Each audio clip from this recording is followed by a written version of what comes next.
You speak of our activity in Birmingham as extreme. At first, I was a little disappointed that fellow clergymen would see my nonviolent efforts as those of an extremist.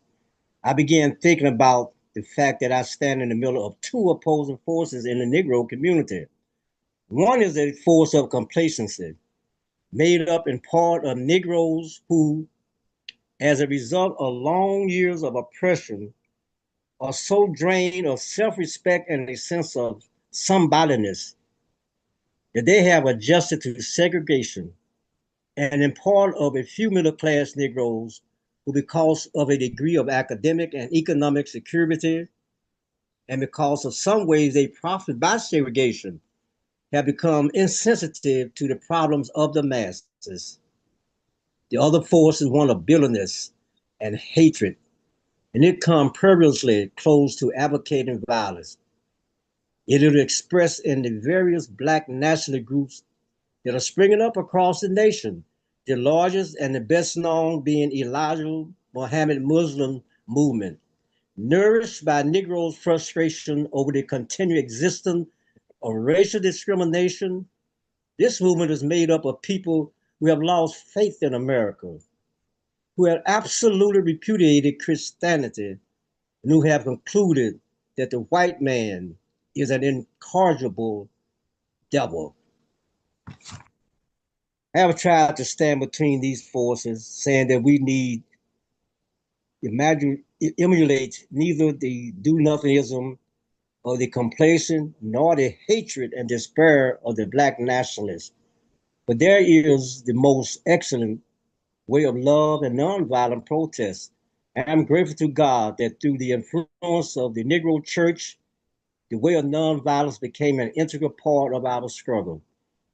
Now, if this philosophy had not emerged by now, many streets of the South would, I am convinced, be flowing with blood.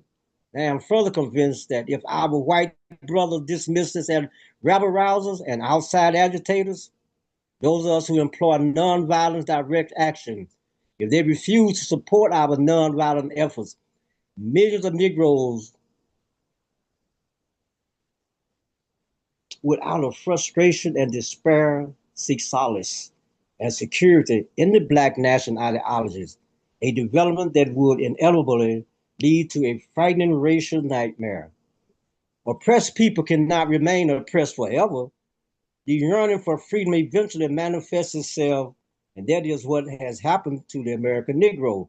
Something within has reminded him of his birthright of freedom, and something without has reminded him that I can be gained consciously or unconsciously, has been caught up in the zeitgeist and with his black brothers of Africa and his brown and yellow brothers of Asia, South America, and the Caribbean.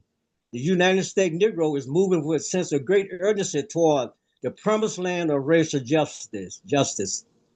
If one recognizes this violent urge that has engulfed the Negro community, one should readily understand why public demonstrations are taking place.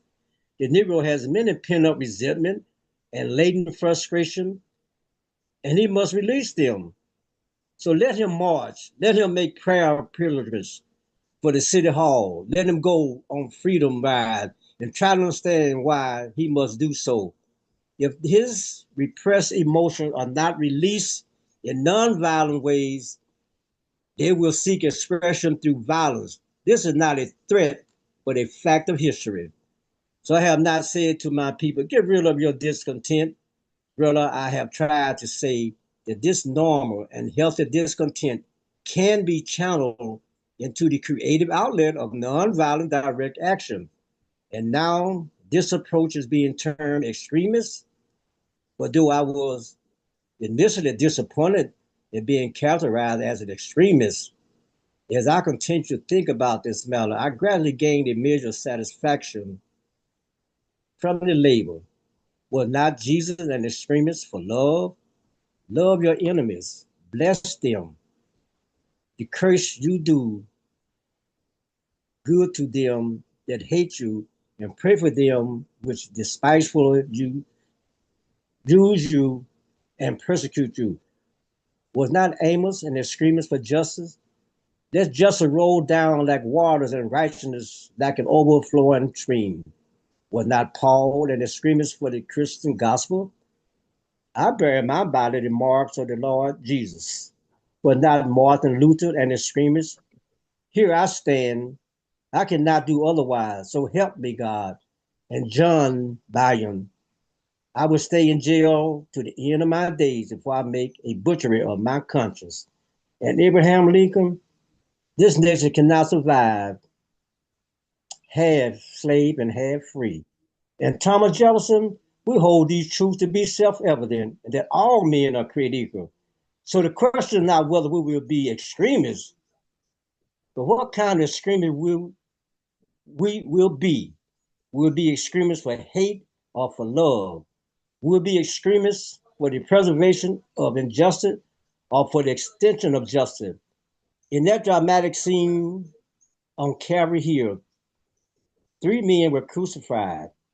We must never forget that all 3 were crucified for the same crime, the crime of extremism. 2 were extremists for immortality and just fell below their environment. The other, Jesus Christ, was an extremist for love, truth, and goodness, and thereby rose above his environment. Perhaps the South, the nation, and the world are in dire need of creative extremists. Thank you. Thank you very much.